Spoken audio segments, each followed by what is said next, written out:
Hey YouTube, welcome back to another episode of Comic Stuff. My name is Devin and I'm your host. Happy Saturday. Yes, Saturday, no longer Friday because I'm not posting on Fridays anymore. Hope you are all doing well and okay and fantastic. I know I am. I know that last Tuesday's video came as a bit of a shocker, but yes, it is true. I am stepping away from YouTube at the end of my 4th year as a comic book YouTube personality, whatever you want to call it. I will be moving on to other comics and stuff projects, so make sure that you guys are following my Instagram, Facebook, and Twitter, and reaching out to me there and following the projects as they go, and I will be hinting more at them as the year goes along. But that's not what today's video is about. Today's video is about comic book trends. So comic book trends, what are they? I mean, comic books are like stock. Stock prices rise, they fall, all depends on the day and what goes on during that day, and it is the same deal with comic books. And there are many different websites to, or books or resources, I guess, to keep track of, those prices. It's a little complicated, but it's also very simple. There are a few major sources that all people, or at least most people in the industry, follow. There's the gold standard, and I will start with the one that I have right next to me. This is the Overstreet Comic Book Price Guide. It has been around, I think, the longest. It's been around for years and years and years. They started way, a million years ago, before I was born. I know that. I know that even the first edition of the very first comic book price guide could probably go for a couple $100, because it's that industry gold standard that it's even itself become collectible. They're at a point now where they're on their, I think they're on their 48th edition, 48th edition. That's a big deal. So this has been around for a long time. I love this one. This is the Planet of the Apes variant, which is awesome. Last year's 47th edition, I got the ROM cover.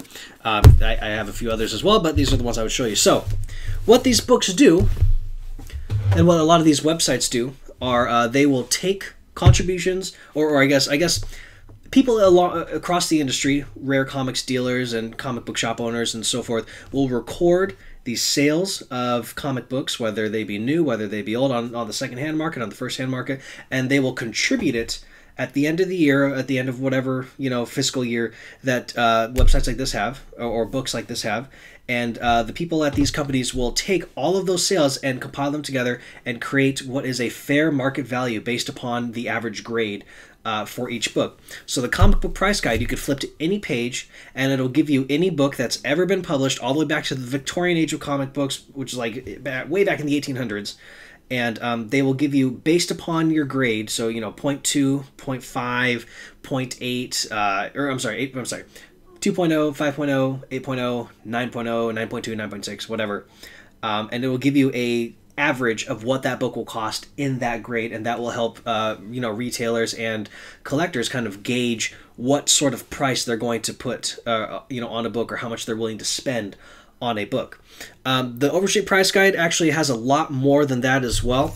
When you first open the book, you get a lot of ads about rare comic dealers, buyers, collectors, grading companies, auction houses, things like that help people in the industry kind of figure out where they can start going to build their collection, where they can start going to sell their collection if they're getting out of comics, like high-end comic book shops, all that sort of stuff. I absolutely love the ads in the first section. The second section is probably my favorite.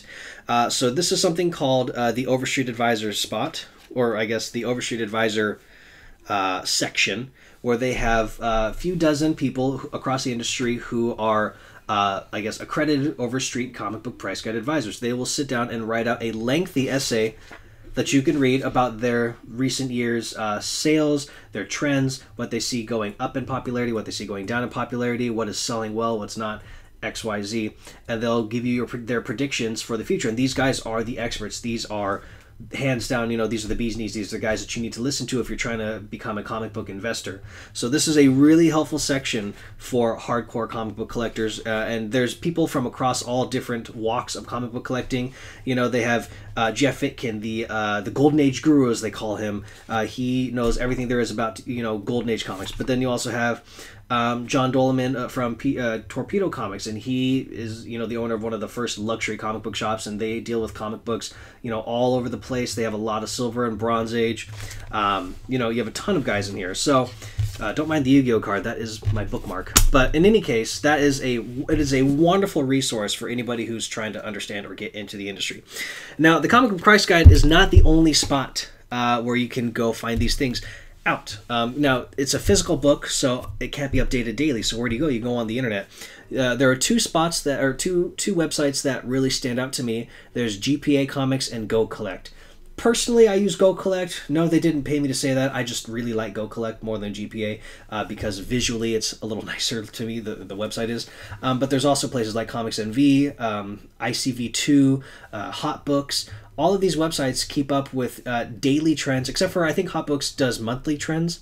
But every single time that a comic book sells on Comic Link, Comic Connect, eBay, Heritage Auctions, it goes straight to, you know, GPA or Go Collect, and that data is recorded. So every single time a book sells, every single day, that data goes straight to those websites, and it helps compile a constant current market value for whatever book you're looking for.